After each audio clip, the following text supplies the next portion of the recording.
We expect the raw materials to be high single digits, and we do a number of things. One is to replace current with other alternative raw materials. Two is to drive down internal cost, and three is also to push pricing into the marketplace, which we already started last year. Has the recent turbulence in the Middle East and the subsequent increase in oil prices changed your view at all? Do you expect raw material prices to rise even faster than you had previously done so? Not at this stage, but what it does do, it does confirm our expectation that 2011 will be fairly volatile when it comes to raw materials. So that means that we have to manage a much more volatile environment than we've done in the past. But overall, expectation has not changed.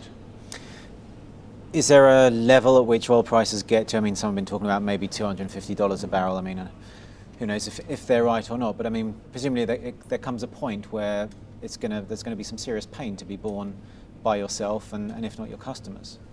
I think the pain is already there, and that's why I said very early on that we're already addressing our cost level, and we already started also putting pricing into the market.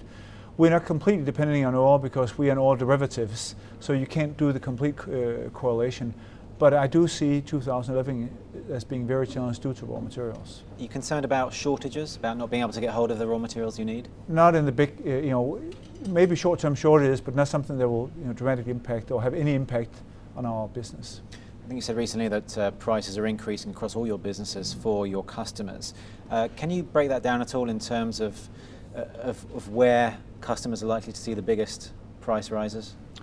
We will see, I would say, the most occurring pricing is in our industrial business, where we typically take pricing every 30 or 60 days. In our fast-moving consumer goods, we do it once or twice a year. And we are in this process right now in the first quarter of taking pricing in fast-moving consumer goods.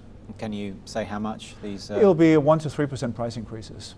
Okay. Now, inflation has re-emerged as an issue here, certainly in the UK, also across Europe, where it's above a target in the emerging markets. In Latin America, for example, it's creeping up again over there.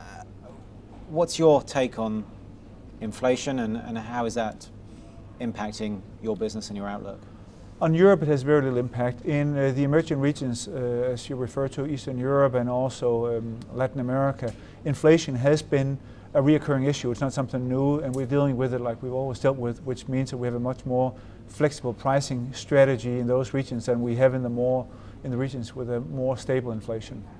Given the volatile outlook that you talk about, certainly for your costs, are you looking to add to your 50,000 staff around the world, and if so, in which areas and in which geographical areas as well? We don't intend to add significantly to our staff at the 50,000 level, but what we'll continue to do is a redistribution, and we are seeing the strongest level of growth in our emerging regions, which represent approximately 41% of our total business. So what you see is redistribution from mature regions into the emerging regions, and that will continue. I think that the 50,000 level will stay pretty consistent in 2011. I think National Starch, I think, was your last big acquisition. Are you on the lookout? Any others? At this stage, we're not. We're very, very focused on our financial target set for 2012, and that's still, our first priority. But perhaps looking beyond that, I mean, do you have a war chest? Is there any particular area you're looking to increase your participation in? Over time, we will look to increase our participation on the technology side in our adhesives business and our position in the emerging regions, but on our fast-moving consumer goods. But as I said, the target for the next 2 years is driving home the financial targets we set ourselves for 2012. I think your beauty division has come under particular pressure in terms of margins, a lot of competition out there, high raw material costs and the like. Is that likely to continue? Yeah, our cosmetics business has actually been very well performing the past 4 years, and we expect that to continue to perform within very difficult market conditions. So I'm not very concerned about the state of the competitive environment in our fast-moving consumer goods business. And just finally, Middle East is having a little bit of volatility now. We've got conflicts in Libya ongoing, and also sporadic outbursts of violence, changes of regimes. How does that affect your strategy? How does it affect your outlook in the short and the long term? The Middle East is a very attractive business for us. We do approximately $1 billion, and we have 5,000 people in the region. So in the strategic outlook, we're very committed to the region. We'll continue to invest into the region. On the short term, we have seen, I would say, slowdown in the business in Tunisia and in Egypt, but to a very, very low level, to high single-digit millions in the first month or two. So it will have a technical impact, but so minor in the short term, and in the long term I actually believe it will have no impact on the region. And sorry if I may just one more. Please. We do seem to have a bit of a two-speed economy in terms of emerging markets are going great guns. Okay, Germany's doing pretty well as well, but Europe as a whole having a bit of a troubled time. The US perhaps not as bad as many people feared.